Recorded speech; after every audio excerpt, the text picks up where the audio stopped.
レギュラーラジオが初めての陽介くんは先々週突然現れて去っていったしんしん姉ちゃんに別れを告げ、地元に帰っていたはずのあの人に掛け声を教えてもらうのでした。ボイボイ兄ちゃん。いやー、まさかこの時期に洗濯機壊れるなんてな。年末の洗濯物溜めすぎて行ったぶりだな。コインランドリー行ってみよう。並んでるわ。おお、お前陽介じゃねえか。お前何してんだよお前このところで。あれおお、どうした久しぶり。おお前久しぶりだな。お前元気してたかお前。いや元気だけどさ、洗濯機壊れちゃって。おお、コインランドリー来たんだけど、なんでいるの？もう集金だよ集金。集金？お前そういえば、お前姉ちゃんに会ったろ。姉ちゃん先週いたよ。お前なんか姉ちゃんへこんでた結構お前なんかお前風のようにさって言ったけどお前これ姉ちゃんのやってるお前コインランドリーなんだよここ。あの人あれやり手ウーマン。まあそうだな。お前知らねえのかお前。ただお前前回のお前評判良くなかったっつってもう泣いてたぞお前姉ちゃんお前本当に。お前じゃあこれ帰っちゃったんじゃん姉ちゃん。そうだよお前今ニューヨークだよ。また新たなビジネスをやってるわけ。そうだよ。もうそっちがいいよ。わざわざそんなやんなくていいよ掛け声とか姉ちゃんあなたの仕事ですよ掛け声は。そうだな。だから戻ってきてよお前。戻ってじゃあ教えてよ掛け声。まあいいよお前母音だけでまたな教えるから耳すましてお前かっぽじってお前聞けよ。じゃあ行くぞ陽介。今日の掛け声はこれだ。あうあおういおあいえゆえ。あうあおういおあいえゆえ。わかったかお前。これで番組勢いよく始められるはずだ。陽介頑張ってな。陽介さん間もなくです。番組始まるんじゃねえかお前。3秒以内にさっき教えた掛け声叫ぶんだ。サンバをペルーで初めてやるぜファイヤーマサラカ。ファイヤーマサラカ。それ飲みすぎ。いや飲んでないんだよ。ファイヤーマサラカ。スパイアのマサラカ。こんばんは。時刻は深夜1時を回りました。スパイアボーカル陽介とドラムの健太です。この時間からは僕の出身地である福岡から日本中世界中に発信していく番組スパイアのバサラカお送りしていきます。いや帰ってきたサンバをペルーでやるぜ。違うの？寒さを吹き飛ばしていくぜ。寒さか。いやさが出た時点でおってなったけどサンバは面白かった。あれしっくりくるね。そうだよね。しっくりくるわ。やっぱ死因はきついね。発せないもん。あれはねほんとね難しい。そう、母音がやっぱどれだけ大事かってことだね。大事かほんとね。やっぱ姉ちゃんにはニューヨークで頑張ってもらいましょう。頑張ってもらいましょう。そうしましょう。はい、ということで、1月26日有料駐車場の日らしいです。ほうね、一応ねツアーなどであちこち車で回っていったこともあるお二人は、有料駐車場での思い出も一般の人より多いのではということで、なんかやらかしたこととかありますよ。まさに福岡のラジオあれ最初初日これ始まる時俺初回の時かな。羽田空港に間に合わなくて。そうだったね。そうで駐車場がいっぱいすぎて、探したんですよ周りを。でその時にあったっつって、空のところは1箇所だけあって、そこパーって入って行かなきゃって、もうてか集合時間もう遅れてるし、飛行機間に合わないでそこ止めて、で全く料金見てなくて、で空港に向かう走ってたの結構、パッて横の看板が見えたわけ。その料金の書いてあるその時何だったかな。30分500円とかだったかな。1時間1000円。そう1時間1000円って書いてあって、ファッて見渡したら打ち止めが書いてないわけ。だ要は30分500円を永遠に加算される駐車場にポンって止めてたの。あれなんかさ、ホテルかなんかの駐車場って言ってたよね。そうだから宿泊者はそういくらでしょ。そうみたいな。わっと思ってでももうさそんな入れ替えてるね探す余裕もないし、もういいやと思って行って、で福岡来ていろいろ計算してたんだけど、1時間に1000円課金されていくわけじゃん。どんどん最低でも2万4000円かかるよね。そう24時間でしょ。で24時間なわけないじゃん。だって移動があるからその間に。だからもう俺は3万円っていうのをだから30時間だと大体計算したら止まって戻ってきてそこを出すのが最低3万円を覚悟しながら初回に臨んだからね俺は。ちゃんと3万円払いましたからね。ね、まあ、ちょっと安かったけど確か2万6,000円とかだった気がするけど。やっぱ駐車場のやらかしはやっぱ関東っていうか東京で多いよね。おい10分600円とかね。そうで俺も天井なしとかあるから。俺もそのインディーズの頃さ、そのバンで回ってた時もさ、はいはい、もうやっぱさ機材とかその当時物販とも自分たちやってたから、そういうの運ぶから、もうライブハウスに近い方がいいじゃん、はい、そうですね。でもライブハウスって基本的にさ、うんさもう中心にあるじゃん。そう人の多いところにねできるから。だから駐車場が高いの。高いね。そうそれでマジで打ち止めのとこをひたすら回って、会場に俺着いたのが、リハ開始の3分前いやあるあるだよね本当にあるある。打ち止めを探すとね結構遠くなるし、だからまた歩かなきゃいけない。そっからあるあるです。渋谷だったかな、それ確か。それで渋谷とかさ、天井あっても3時間で、そうなんていうの、要は3時間2000円で泊まるんだけど、その3時間2000円が永遠繰り返すっていうのとか、1回限りとか、その後はもう加算されてきますよとか、結構罠が多いんだよな。でもなんか打ち止めでなんか見つけたの、24時間打ち止めの、はいはいはいはい、24時間で 4,5,000 円、はい、まあするね。そうでもなんかそこで気抜いちゃってさ、夏だったの、でコインランドリー行って、で服を洗濯して乾かなかったの、で車中泊とかだったのその時、だから干してるじゃん、T シャツが腐った。どういうこと？白い T シャツが変色すんだよ。そう怖っ。で腐ったことがあるな。最悪だよ。はやらかして、でその帰りのさ、東京から福岡まで戻る車の中ずっと臭い。最悪だね。しかもレンタカー最悪かな。なんかやらかしはありますね、いっぱいあります。僕らはちゃんとね、時間に余裕を持って駐車場選びもね、まあ車持ってる人はねした方がいいかなと思います。番組では皆さんからのメッセージまだまだお待ちしております。メッセージの送り先はすべて小文字でバサラカ@fm福岡 .jp basaraka @fm福岡 .jp もしくは FM 福岡ホームページにあるメッセージ応募フォームから番組名スパイアのバサラカを選択して送ってください。番組実況も大歓迎です。 X でハッシュタグバサラカをつけてポストしてください。それではスパイアのバサラカはこの後深夜1時30分までお付き合いよろしくお願いします。スパイアのバサラカ。お送りした曲はスパイアでバディでした。それではこちらのコーナーに参りましょう。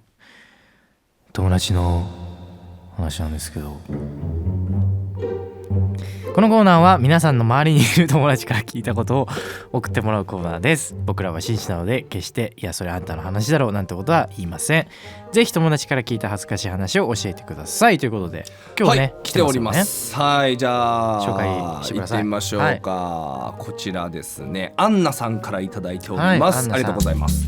陽介さん、健太さん、こんばんは、これは友達から聞いた話なんですが、中学の頃の授業中、体操座りで先生の話を聞いている最中に、スカシッペが出そうだったので、こっそりしようと思ったらブーとそれは大きい音が出てしまいました。もちろんクラス中が大爆笑。音がどこから聞こえたか特定し始めました。友達も探しているふりをして、その場をごまかしたらしいのですが、後々になって〇〇ちゃんおならしたでしょとバレかけ冷や汗をかいたそうです。皆さんおならをするときはスカシッペ過信をしないようにと友達が申しておりました。いいですね、可愛らしい。これね、あるよね。あるある。エレベーター。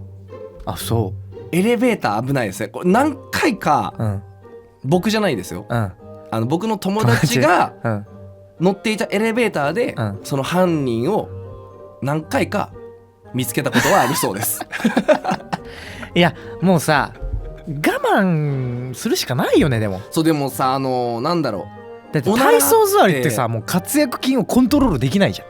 そうだね、ちょっとでもねこうイボができてたら無理だからね。そうだから、座ってる時は外で座ってる時の、そういう学校とかさ、俺の友達がなんか2時間番組の生放送でなんか1曲目に披露したらしいの。でその後2時間座ってなきゃいけない時があって、その時に結構スカシッペしてたらしいでも俺の友達もそれ言ってたよ。本当。言ってたそうあれね、すごいガス溜まってたし、いや座るって溜まるからね、ガス。まあしょうがないっていうことでしょ。生理現象だから。そうみんな出るから。でまあ、うん座ってる時は、でなんかそういうさ、うん空気じゃない時もあるじゃん。そうだね。そういう時はもう我慢。我慢だね。とりあえず我慢して後でトイレでぶっ放すしかない。あれそう最後にちょっといい？おならって我慢するじゃん。どっから出ると思う？口でしょ。知ってた。ゲップでしょ。らしいね。俺も我慢したら俺ゲップ出るもん。うっそ。ガスの抜け道はここしかないじゃんだって。そんな早く出んの？出るよ。そんな早いの？マジか。でも匂いはおなら臭じゃない。多分ここでじゃあ多分違うやつだ。そんな早く匂い処理されないって。まあでも口から口臭として出るっていうね。らしいね。まあそんだけでした。もう一件あるということで。もう一件あります。はい。ラジオネームスッパマンさん。ありがとうございます。健太さん、よすけくん、こんばんは。こんばんは。 LINE 等で打ち間違いってありますよね。私の友人から届いた LINE なんですが、グループ LINE で腰が痛いと報告してきた友人に対して急に冷えたからねと送った後、グループメンバーの爆笑スタンプの嵐。よくよく見てみると急に冷えたからねではなく牛肉冷えたからねと送ってしまいました。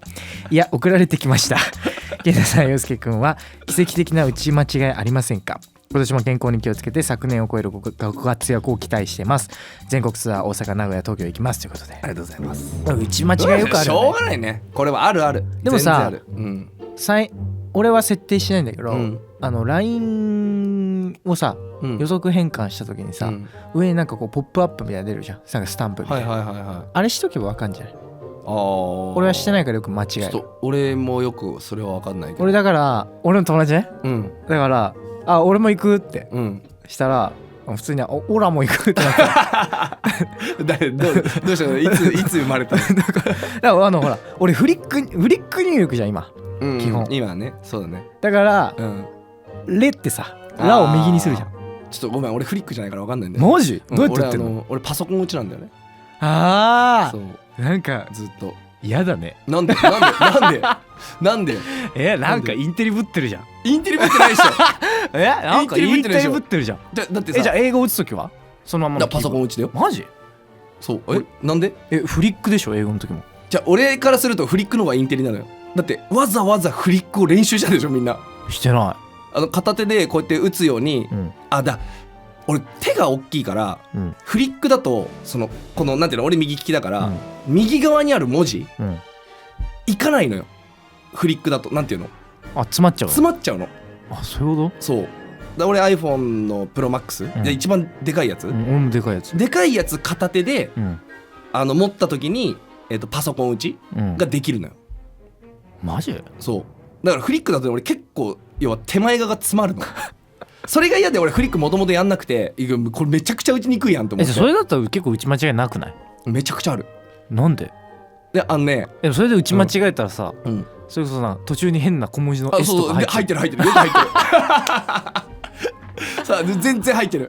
そうああいうのがある人ってあれなんだ、キーボード打ちなんだ。そうキーボード打ちしてると思うみんな。そう俺だからオラって言っちゃうと、悟空かよみたいな言われたことはあったの。でも確かにフリックだと日本語そのまま間違えるんだ。そうそれはあるかもね。小文字とかないからさ。確かにね。だから急にS が途中に入ってたりすることある。意味わかんない。何をしてんだろうと思ってなんでそこを日本語から英語にキーボード切り替えてんのって。ローマ字打ちしてるからさ。そういうことか。そうそれはある。俺初めて出会ったかも。本当？キーボード打ちしてるって。キーボード打ち楽よ。外国人の人しか見たことないよ。フリックっすか全員？フリックでしょ。びっくり。いやだインテリよみんな。だってわざわざフリック練習してるわけだよ。インテリだよだって。インテリやね。すごいね、インテリやね。すごいわ。だから俺フリック打てる人はマジでめっちゃ尊敬する。そう。でもまあ早いじゃんだって。いやキーボード打ちの方が早いよ。英語もだって簡単だし、ちょんちょんってやるだけだ。英語もフリックだよ。ABCDEFG。ABCDE が一つになってるの？いや ABCD 一つでしょ。ABC で一つなんだ。それが 9マスあるってこと？そう。27文字でしょ。何の話だっけ？いやまあありますよ。あります。しょうがない。ということでこんな感じで皆さんが友達から聞いた話を教えてください。今日選曲あれでしょ？これでこっちにしたの。それでこの曲をじゃあ聴いてほしいです。鈴木雅之さんで違うそうじゃない。スパイエアのバサラカ。お送りした曲は鈴木雅之で違うそうじゃないでした、いやすげえな、うまかったな。陽介健太のお悩み相談。この時間からはリスナーの皆さんから送られてきたお悩みに答える陽介健太のお悩み相談です。今週もお悩み届いております。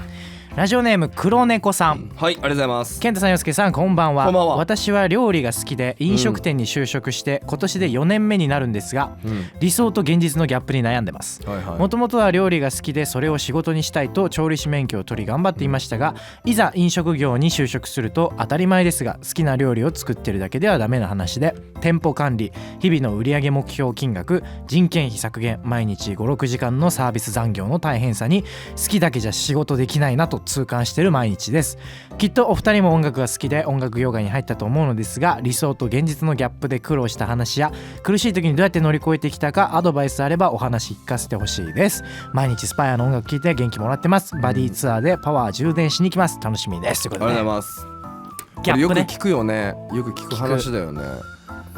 ギャップどうなんだろうね。感じたことないけどな。割とそうだよね。こんなもんだよね。そうだね。なんかギャップなんか、結局ライブのあの瞬間が楽しいじゃん、だからあれのために日々やってるって感じだよね。そうだし、なんかもともとさ、音楽をやろうって思った時にその音楽で食ってこうってなる瞬間ってさ、曖昧じゃん、めちゃくちゃ、音楽って特になんかどっかのお店に入れば、さそっからプロですよってなるわけじゃないし、免許もないしね。そう免許もないし、何かをこうはいこれやったからこうなりますみたいなのがないから、すごいこうなんだろう、ずっとグラデーションのように変わっていくじゃん、プロになっていく時って、だからギャップは感じづらい気がするんだよね、音楽って。確かに。だからなんかこうテレビで見て、YouTube とか何でもいいんだけど、ここに立ちたいって思ってすぐなれないじゃん、音楽って。その楽器できるようになるとか、歌が上手になるとかっていうこの下積みがもう絶対についてくるもの、それがしかも数ヶ月じゃなくて、だからそこで現実を感じてるよね。そうもうでもこれをやらないといけないからやってるだけで、そのギャップがないっていうか、これをやらないとここにはできないんだなっていうのがこう見えてるから、そもそも、それをみんなこうタスクをこなせた人たちがプロになってるっていう、だからあんまギャップがないよね。ないかもしんない、なんか泥臭いっていうか、もともと泥臭いのが見えてるもの、だから逆に料理とかそれこそ YouTuber とかさあれはさ YouTuber とか特にだと思うんだけど、その死ぬほど頑張って編集したものが何日もかかってやったものが10分とかになってるわけじゃん、10分その10分だけを見て YouTuber になろうってすぐ慣れちゃうから、ギャップ感じやすいよね。やってみたら膨大な時間と、膨大なお金と、いろんなものをかけてやっと1個のものができて、しかもできたものが面白くないってされたら伸びないし、っていう風じゃん。ちょっとだから音楽とかと違うよね。ちょっと違うね。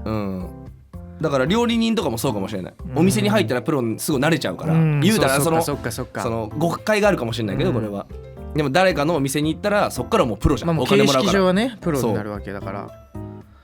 だから逆にね、パティシエとかもそうかもしれないよね。あとは美容師とかもそうかもしれない。免許取った段階で基本的にはプロにはなれるから、そっから下積みが始まるじゃん。そうか、そう順番がちょっと違うよね。違うからより感じやすいのかもしれない。でもそんなもんよって思うけどね、まあね、結局、だから好きな料理を作るために、好きじゃない料理も作ってるって考えるしかないよね。でも俺らもそうじゃん。好きかどうかはまあ別として、これ苦手だなって思ってるものをやってこなかったら、そこが伸びないから、そう結局音楽の幅がただただ狭くなっていくだけで、みんなそうだと思う。だからサービス残業とか思ってないだけ、僕らはっていう、それが当たり前だから。そういうのを努力だとかサービス残業だとかそういう感覚ではいない。そうだね、難しいよね。だから、むずい、その線引きは、特にやっぱ飲食店でこう、働いてる時間っていう決められちゃうからね。でもさ、それで言ったら音楽とか俺らなんかさ、みんなから見える働いてる時間なんかライブの1時間半から2時間でしょ、すごいいい仕事見えるよね。そうね見えるけどさ、その裏で言うとそこが全部さサービス残業みたいなところじゃん。そうだよね。ほぼサービス残業ねじゃあ俺ら。そう、サービス残業、出勤2時間とかそういうもんですっていうね。いやまあそういうもんなんだと思うよ。そうもうやりたいことがあるんだったらもう、まあでも好きをやっぱ仕事にしてるのはやっぱすごくいいことだから、なんかなんていうこの仕事以外にしか逃げ道がないですっていう状態にはなんないじゃん。なんないね。でも仕事はもう全部嫌でもう休みのためだけに頑張ってるみたいな感じじゃないじゃん。ちゃんとやっぱお仕事が好きで飲食店に入って調理師免許も取ってっていう感じだから、だから逆に自分の店舗を持つって夢を持っちゃえば多分いろんなことがプラスに働くと思う。そうだと思う。あとやっぱそれ以外でね、やっぱこうやりがいもだってさ一人でできるわけじゃないじゃん。できないね。いろんなやっぱそこで経験も積めると思うし、ね、それこそ売り上げのね目標とかやっぱそのねアルバイトさんのね時間も調整しないといけないじゃん。だからそれも踏まえてもう料理だと思うしかないよね。まあ料理だよね。それももちろん料理そう自分が生きていくために人を料理する。そうするとなんかね違うんだよな。暗殺者みたいな話になってくるから。いやでも本当にねいろんな夢をね持ってやってほしいなと思います。確かに。そしたらまたねその今現実と感じてるものが楽しい方にさ転化していく。そうあの時やってよかったなって結果思うから。思う。とってもいいこと思う。今できる時にしこたま働いてくださいっていうね。やってください。まあ体を大事に。そう体を大事に。でぜひツアーで会いましょう。会いましょう。ということで皆さんからのお悩みたくさんお待ちしております。スパイアのバサラカ。お送りしてるのはスパイアでオレンジです。今日はこの曲に乗っかりながらエンディングです。ということで、俺久々にオレンジこの音源って聞いたけど、全然声違うね。どういうこと？それこそバディが出たじゃないですか。全然違うね。全然違う。別人。初々しいですよ。やばいね。俺なんかエフェクトかかってるのかなと思ってた。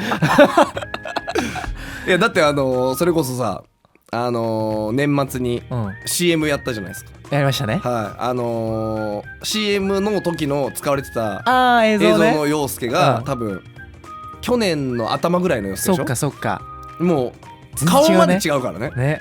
一気になんかこう大人びた感じになってるじゃん。やっぱりそのぐらい違うんですよ。面白いねやっぱこう聞くと。そのぐらいやっぱりこう1年間サービス残業し続けるとそのぐらい一つ変わるんですよ。そう皆さんもサービス残業を残業と思わずそうするとまた面倒くさいことになっちゃう。そうね難しいから、まあしっかりね自分の好きなことでなんかこうねやりがいを持ってやってほしいね。そうなんだろうマイナスになることじゃないんだよ。全て基本的にはプラスに働くから頑張ってほしいね。はいということでスパイアからお知らせものがございます。